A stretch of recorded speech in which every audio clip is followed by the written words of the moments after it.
बिस्मिल्लाहिर्रहमानिर्रहीम। मलक सजाद व्लॉग्स में खुश आमदीद।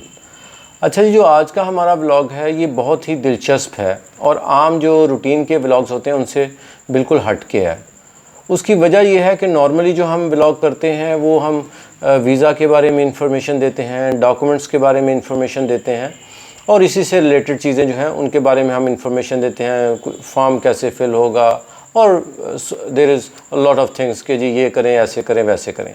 लेकिन ये जो हमारा व्लॉग है ये बहुत ही दिलचस्प है। दिलचस्प इस हवाले से है कि मेरे पास जितने भी लोग आते हैं या फ़ोन करते हैं या इंफॉर्मेशन लेते हैं, नॉर्मली मैंने ये चीज़ देखी है कि हर बंदा जो है वो वीज़ा जब फ़ाइल सबमिट कर देता है तो उसके बाद वो इंतहाई परेशान हो जाता है और उसका जो एक एक दिन है वो बड़ा ही मुश्किल से बेचारे का गुजरता है। वो इसलिए कि हर दिन वो सोचता है कि पता नहीं वीज़ा लगेगा, पता नहीं वीज़ा नहीं लगेगा, पता नहीं क्या होगा। तो बहुत सारे लोग मेरे से भी इंफॉर्मेशन ले रहे होते हैं कि सर आप बताएं कि क्या होगा, इतने दिन हो गए हैं।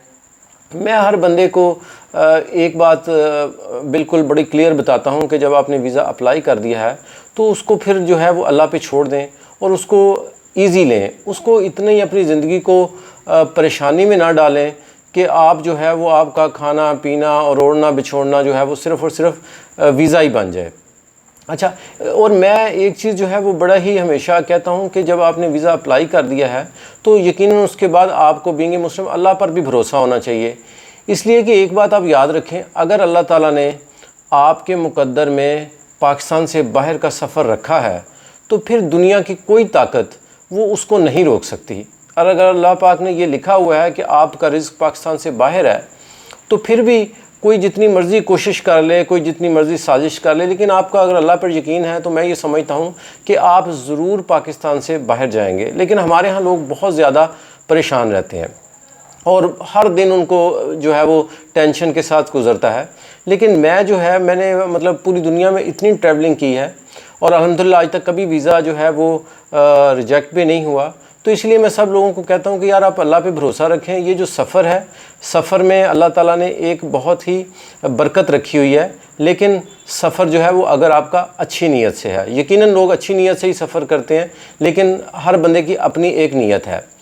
मेरा बात करने का सिर्फ़ और सिर्फ मकसद ये है कि अगर अल्लाह ताला ने आपके नसीबों में लिख दिया है कि ये वीज़ा लगना है और आपने बाहर ट्रैवलिंग करनी है तो दुनिया की कोई ताकत उसको नहीं रोक सकती। इवन देन कि अगर कंसल्टेंट कोई जाने अनजाने में गलती भी कर जाता है तो वो गलती भी जो है वो इग्नोर हो जाती है। ज़रूरी नहीं है कि हम लोग ईची बीची हर चीज़ को देखते हैं, लेकिन अगर वीज़ा जो है वो आपका लगना है तो कुछ चीज़ें जो हैं वो नज़रअंदाज भी हो जाती हैं। ऐसा नहीं है कि जी हर चीज़ जो है 100% इंसान नहीं कर सकता।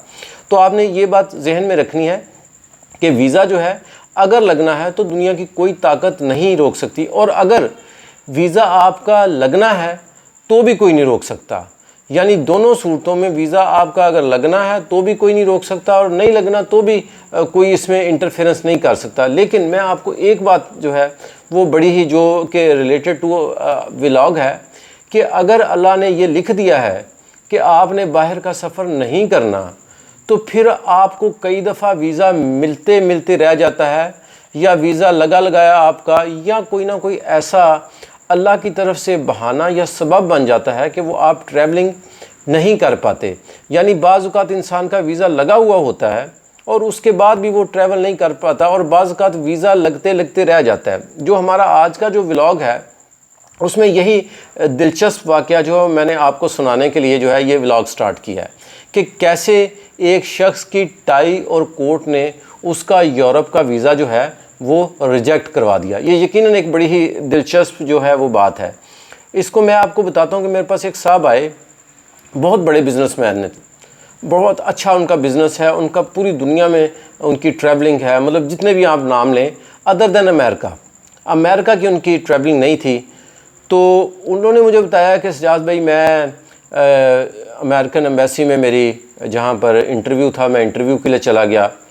मेरा कोई नॉर्मली वैसे तो 5 मिनट तक मैक्सिमम इंटरव्यू होता है, लेकिन उनका कोई 30 मिनट्स तक जो है वो इंटरव्यू हो गया।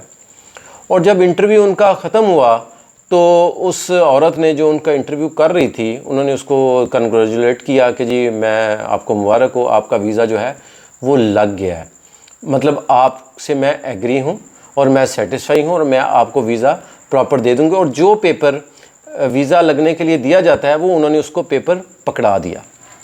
अब ये देखें कि यहाँ से उस शख्स की, उन साहब की बैड लक शुरू हुई कि यही जो मैं आपको बताना चाह रहा हूँ कि जब वीज़ा नसीबों में नहीं है तो वो नहीं मिलना। उस औरत ने उनको ये कहा कि वीज़ा आपका, मैं आपसे सेटिस्फाई हूँ, वीज़ा मैं आपको दे रही हूँ, ये आप पेपर ले लें और आपको मैं थोड़ी देर के बाद वीज़ा जो है वो आपको मैं भिजवा देती हूँ स्टैंप करके, या जो भी स्टिकर लगा के मैं आपको दे देती हूँ। जो पेपर उन्होंने दिया, उस पेपर को देने के बाद जब उन्होंने पेपर दे दिया और वो सब खुश हो गए कि यार मेरा चलो जो यूएस है उसका भी वीज़ा लग गया, उसके बाद कहता है कि कोई 25 से 30 सेकंड के बाद वो खातून दोबारा वापस आई और उन्होंने मुझसे एक बड़ा दिलचस्प सवाल किया। उन्होंने कहा कि ये जो पासपोर्ट है इसके ऊपर जो पिक्चर लगी हुई है क्या ये आपकी है? उस शख्स ने कहा जी मेरी, बिल्कुल ये पासपोर्ट पे जो पिक्चर लगी हुई है मेरी है। उन्होंने कहा अच्छा ये बताएं कि ये जो इसमें जो कोट है, ये जो पहना हुआ है ये आप ही का है? उसने कहा हाँ जी बिल्कुल, ये मेरा कोट भी मेरा ही है, क्योंकि मैंने नया पासपोर्ट बनाया तो पिक्चर भी मैंने उस हिसाब से अच्छी तरह बनवाई है। उन्होंने कहा अच्छा अब ये बताएं ये जो कोट के ऊपर जो टाई आपने लगाई हुई है क्या ये टाई भी आपकी है? तो उस साहब ने कहा हाँ जी बिल्कुल, मेरी टाई भी मेरी है, कोट भी मेरा है मैडम, और मेरे ही ये तस्वीर भी मेरी है। तो उस खातून ने आगे से उसको बड़ा दिलचस्प जवाब दिया कि नहीं, ये जो टाई है ये आपकी नहीं है, तस्वीर आपकी है, कोट आपका है, बट ये टाई आपकी नहीं है। और उसने उनको जूम करके दिखाया कि ये देखें, ये जो टाई है ये आपने एक्चुअली पिक्चर के ऊपर एडजस्ट करवाई हुई है कहीं और से उठा के, और उसने उनको जूम करके दिखाया कि ये देखें। तो उन साहब को अपनी गलती का एहसास हुआ कि यार वाकई ये तो जिनसे मैं पिक्चर बनवा रहा था उस बंदे ने मुझसे कहा था कि जी आपकी तस्वीर बड़ी अच्छी है, तो अगर आप कहें तो मैं आपको ये टाई भी लगा दूं। तो मैंने कहा यार टाई लगा दो। अब वो गलती, उनको इस बात का इल्म था कि ये जो टाई है मेरी नहीं है, लेकिन उन्होंने जाने अनजाने में ये कह दिया कि हाँ जी टाई मेरी है, इसलिए कि ये बंदे को पता तो नहीं होता कि ये मैं जो एक जाने अनजाने में ये झूठ बोल रहा हूँ ये मेरे गले पड़ जाएगा। तो उस खातून ने कहा कि ये जो टाई है ये चूँकि आपकी नहीं है, लिहाजा मैं आपका वीज़ा जो है वो रिजेक्ट करती हूँ, आप अपना वो पेपर मुझे वापस दे दें और मुझसे वो वाला पेपर ले लें जिस पे जो कि वीज़ा रिजेक्शन का होता है। मैं आपको वीज़ा नहीं दे सकती क्योंकि आपने मेरे साथ मिस डिक्लेरेशन की है, मेरे साथ झूठ बोला है। उन साहब ने खातून को मुतमिन करने की बड़ी कोशिश की कि नहीं मैडम ये देखें ये मेरे से जाने अनजाने में हुआ है, एक्चुअली तो मेरी ही पिक्चर है और ये टाई जो है उस बंदे ने कर दी। उसने कहा नहीं, असल बात ये है कि अगर आप मुझे ये कह देते कि जी ये वाक़यातन पिक्चर मेरी है, कोट मेरा है, लेकिन टाई मेरी नहीं है, ये जो फोटोग्राफ़र था उसने टाई एक्स्ट्रा लगा दी, तो मैंने आपको क्या कहना था, मैंने तो इस पर कोई ऑब्जेक्शन करनी नहीं थी। लेकिन चूंकि आपने मेरे साथ गलत बयानी किया है, लिहाजा मैं आपका वीज़ा जो है वो कैंसिल कर रही हूँ और आप नए सिरे से ट्राई करें तो करें, लेकिन मैं आपको वीज़ा किसी सूरत नहीं दूंगी क्योंकि आपने मेरे साथ अभी गलत बयानी की है। वो शख्स, वो जो साहब थे वो बड़े परेशान हुए और वो वापस आ गए। अच्छा, अब जब उन्होंने ये मुझे वाक़या सुनाया तो वो वाक़या वही उसी बात से रिलेटेड है जो मैंने आपको शुरू में बताया कि इंसान के अगर मुकद्दर में सफ़र नहीं है तो वीज़ा लगाने वाला वीज़ा आपको देना चाह रहा है और आप वीज़ा लेना चाह रहे हैं, लेकिन कुदरत को मंजूर नहीं है, तो कोई ना कोई ऐसा बहाना बन गया कि आपका लगा लगाया वीज़ा जो है वो रिजेक्ट हो गया।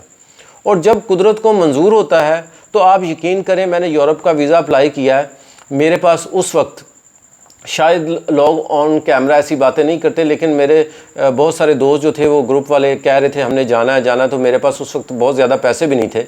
तो मैंने किसी दोस्त से सेम डे 3.5 लाख रुपए लेके अपने बैंक अकाउंट में डिपॉजिट करवाया, जबकि उस वक्त मेरा अपना ज़ाती अकाउंट जो में कोई 1.5 लाख के करीब था, क्योंकि मैं कुछ समझ लें कि कोई हफ़्ता पहले ट्रैवलिंग करके आया था, तो मेरे पर्सनल अकाउंट में इतने पैसे थे। लेकिन वो 5 लाख रुपया मैंने सेम डे डिपॉजिट करवाया और उसके 10 या 12 या 15 दिन के बाद वीज़े लग के आ गए और उसमें मेरा भी वीज़ा लग गया।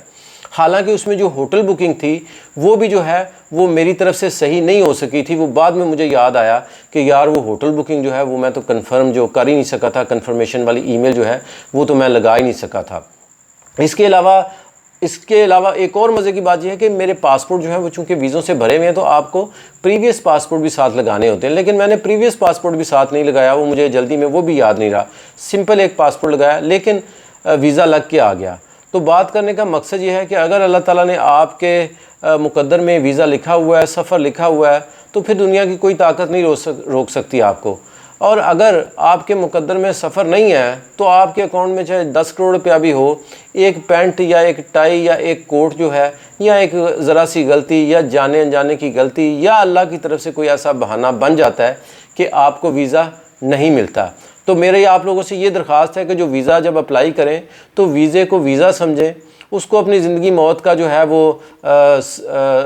वो उसको अपनी ज़िंदगी मौत के हिसाब से उसको ना डिक्लेयर कर दें कि जी बस यही दुनिया में आखिरी काम था जो हमने कर लिया है। आप लोग मोस्टली लोग अप्लाई करने वाले यंग लोग होते हैं, तो यंग लोगों से यही रिक्वेस्ट है कि वीज़ा रिजेक्ट हो गया, कोई बात नहीं, कोई दुनिया की ऐसी पॉलिसी नहीं कि आप दूसरी जगह अप्लाई नहीं कर सकते। अल्लाह पे भरोसा रखें, कागजात ठीक लगाएं, कोशिश करें कि कोई चीज़ झूठ ना आप डालें, ना किसी की बातों में आएँ और ना गलत डॉक्यूमेंट्स बनाएं, ना गलत स्टेटमेंट्स बनाएं, ना एन गलत बनवाएं, ना किसी के डॉक्यूमेंट्स लगवाएं। अगर आप जेन्युइन डॉक्यूमेंट्स लगाते हैं और स्पेशली इंटरव्यू के लिए अगर जाते हैं तो साफ साफ अगले को बताएं कि जी ये मेरे डॉक्यूमेंट्स हैं और मैं घूमने के लिए जाता हूँ। मुझे पूरा यकीन है कि अगर अल्लाह ताला ने आपके नसीबों में बाहर का सफ़र लिखा हुआ है, अगर आपका रिस्क लिखा हुआ है, तो आपकी कोशिश जो है वो रायगा नहीं जाएगी। और अगर अल्लाह को ये मंजूर नहीं है कि आप वहाँ पर जाना और आपका ना जाना वहाँ पर, वो अगर आपके लिए, आपकी फैमिली के लिए बेहतर है, तो दुनिया की कोई ताकत आपको लेके नहीं जा सकती। इसकी बहुत सारी एग्जांपल्स आपके पास मौजूद हैं। लोग एयरपोर्टों से वापस आ जाते हैं, लोग वहाँ से डिपोर्ट होके आ जाते हैं, लोग रास्ते में कोई प्रॉब्लम बन जाती है। तो मेरी आप लोगों से यही दरख्वास्त है कि वीज़े को वीज़ा समझें।